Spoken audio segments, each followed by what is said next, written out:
Welcome to Estimating Your College Costs, part of the 21st Century Scholar Success Program. If you have any questions about the cost of college, and who doesn't, this will be a good first step toward getting some helpful answers. After all, would you take a major trip without knowing what it costs to get there? So first, let's run through the 21st Century Scholars Program requirements to make sure you're staying on track to earn your scholarship. As a 21st Century Scholar, you agreed to follow the Scholar Pledge, which outlines requirements for the program that include completing the Scholar Success Program, graduating from a state-accredited high school with certain academic requirements, filing your FAFSA as a high school senior and each year after until you graduate from college, and more. That Scholar Success Program, it includes 12 activities you must complete before you graduate from high school. This includes helping you estimate your college costs. After you watch this video, log into your ScholarTrack account at scholartrack.in.gov to complete the activity. Now let's get to the big question. Just what are the costs associated with college? Simply put, it's the cost of attendance for 1 year, which, as you might guess, can vary greatly from college to college. The cost is usually made up of two main categories: direct and indirect costs. Direct costs get paid directly to the school and include things like tuition, which is the cost of attending classes, mandatory fees, or fees that are charged to all students like technology and health fees, and room and board, or housing and meals if you plan to live on campus. Indirect costs are the other costs associated with attending school. Things like books and supplies, personal expenses such as laundry, your cell phone bill, or entertainment, and transportation costs such as gas or travel expenses. Room and board could also be considered an indirect cost if you choose to live off campus. So how does all of this add up?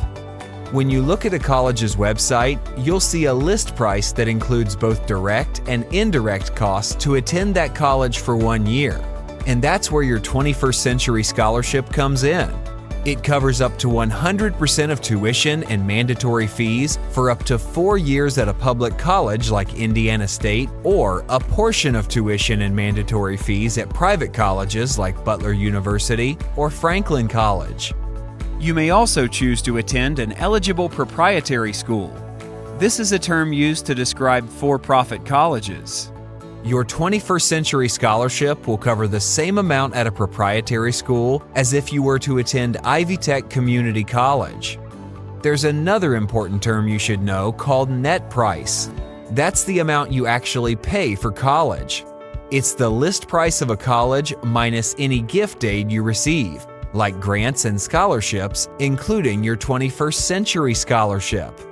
You won't get a college's actual net price until you apply and file your free application for federal student aid, the FAFSA, your senior year. But you can get a pretty good idea by estimating your college costs, which we'll show you how to do in the next section.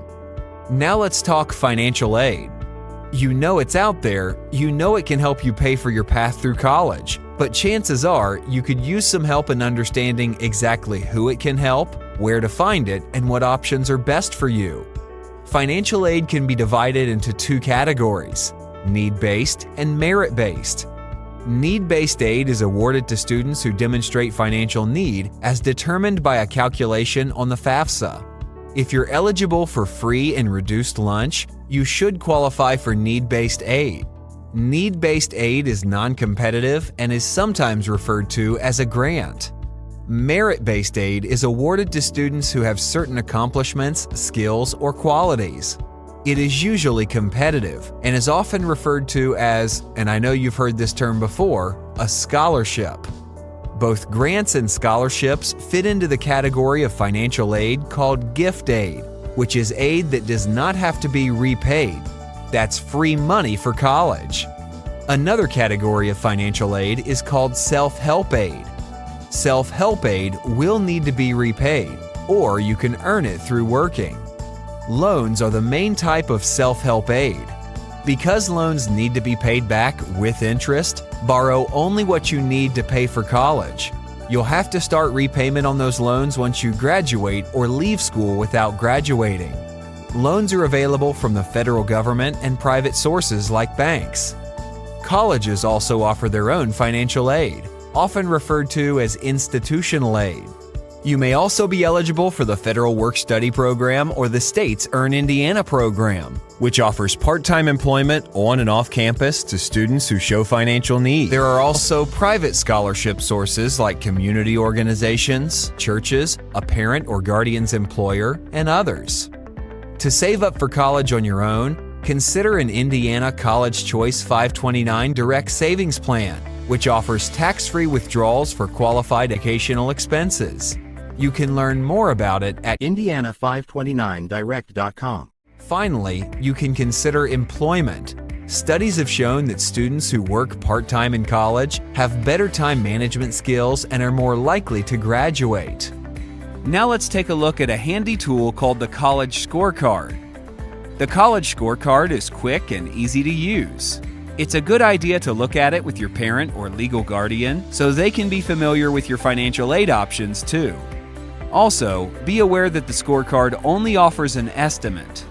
Before you start using the College Scorecard, talk to your parents or guardians about your family's annual income so you can get an estimate of how much you can expect to pay at each of the colleges you're interested in.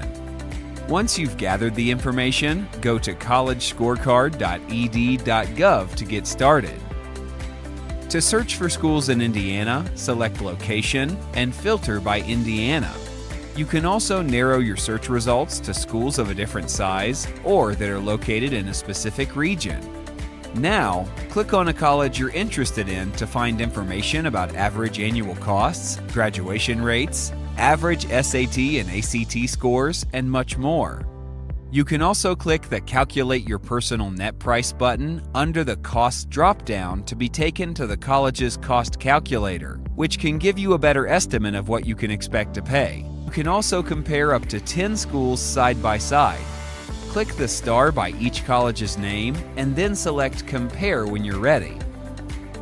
And finally, here's a quick look at some resources you can go to if you have questions or need assistance.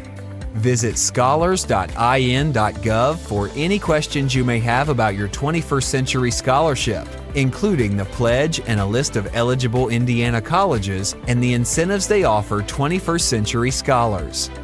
Check out Learn More Indiana and learnmoreindiana.org for information and activities around career, college, and cost. If you need additional assistance, you can contact our Student Support Center at 888-528-4719 or at scholars@che.in.gov. Now go to collegescorecard.ed.gov to explore the College Scorecard tool. And remember, go to scholartrack.in.gov to confirm that you've completed this activity. Congratulations on being a 21st Century Scholar. As you work hard to complete your journey through high school and college, you can feel confident knowing that you're well prepared and great things are ahead.